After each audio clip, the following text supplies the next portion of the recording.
Little Red Riding Hood.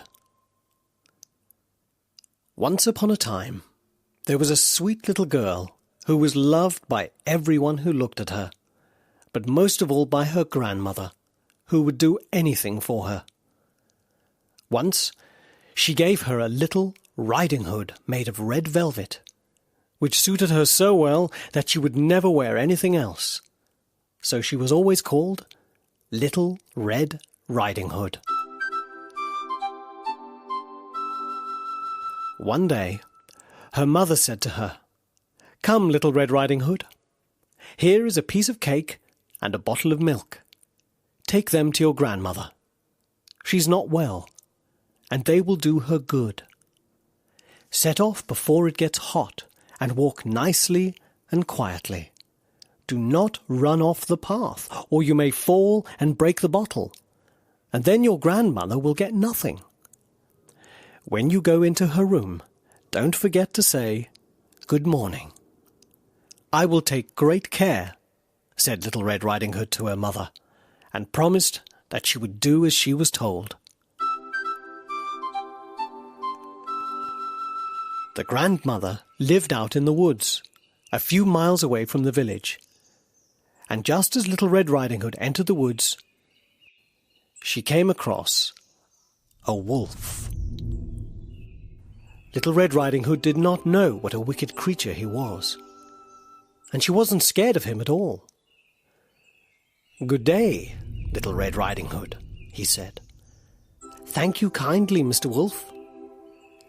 "Where are you going so early, Little Red Riding Hood?" "To my grandmother's." "Ah, and what have you got in your apron?" "Cake and milk.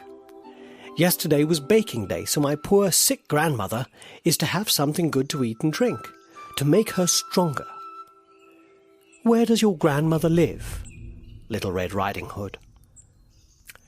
"A couple of miles further into the wood. Her house stands under the 3 large oak trees.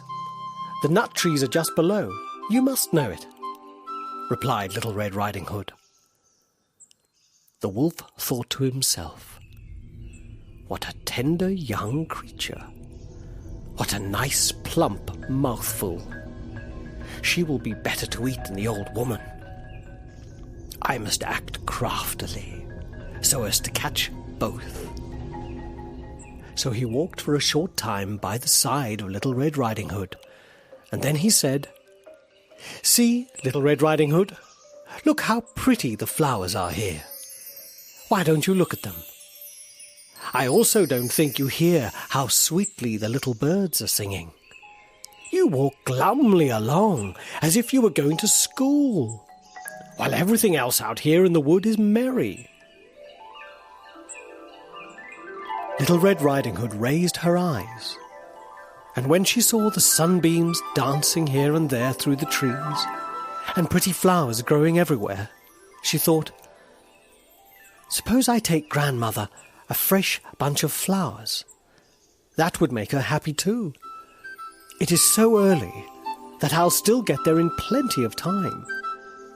And so she ran from the path into the wood to look for flowers. And whenever she had picked one, she was sure that she saw an even prettier one further on, and ran after it, getting deeper and deeper into the woods.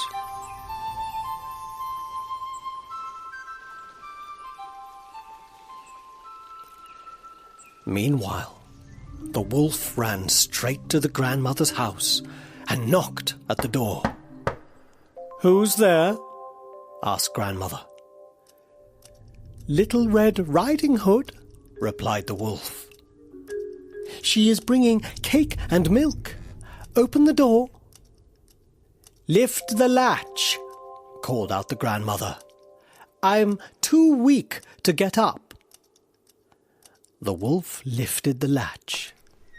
The door sprang open, and without saying a word, he went straight to the grandmother's bed and gobbled her up. Then he put on her clothes, dressed himself in her cap, got into her bed, and closed the curtains. Little Red Riding Hood, however, had been running around picking flowers, and when she had gathered so many that she couldn't carry any more, she remembered her grandmother and rushed off to her house. She was surprised to find the cottage door wide open, and when she went into the room, she had such a strange feeling that she said to herself, "Oh dear, how worried I feel today. And at other times I love being with grandmother so much." She called out, "Good morning," but got no answer. So she went to the bed and drew back the curtains. There lay her grandmother, with her cap pulled far over her face and looking very strange. "Oh, grandmother," she said, "what big ears you have."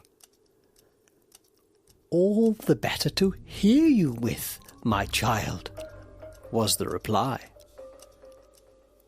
"But grandmother, what big eyes you have," she said. "All the better to see you with, my dear." "But grandmother, what big hands you have." "All the better to hug you with." "Oh, but grandmother, what a terrible big mouth you have." "All the better to eat you with."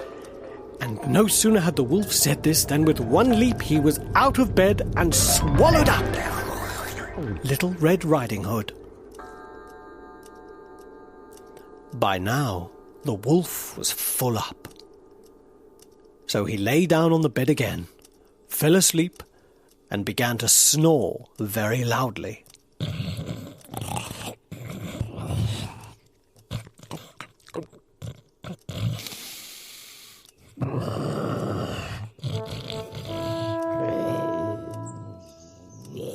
A huntsman was just passing the house, and he thought to himself, "How the old woman is snoring! I must just see if she wants anything." So he went into the room, and when he came to the bed, he saw that the wolf was lying in it. "So here you are, you wicked wolf," he said. "I have been searching for you for a very long time." Then just as he was going to shoot at him, it occurred to him that the wolf might have swallowed the grandmother, and that she might still be alive. So he did not fire, but took a pair of scissors and began to cut the sleeping wolf open. When he had made 2 snips, he saw Little Red Riding Hood inside. And then he made 2 snips more, and the little girl sprang out, crying, "Oh, how frightened I have been! How dark it was inside the wolf!" And after that, the old grandmother came out alive too, but hardly able to breathe. Little Red Riding Hood, however, quickly fetched some big stones to fill up the wolf's belly. And when he woke up, he wanted to run away.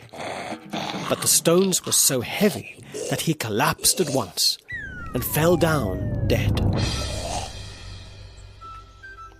Then all 3 were delighted. The huntsman took off the wolf's skin and went home with it. The grandmother ate the cake and drank the milk which Little Red Riding Hood had brought, and felt much better. But Little Red Riding Hood thought to herself, "As long as I live, I will never leave the path by myself to run into the wood, when my mother has told me not to." The end.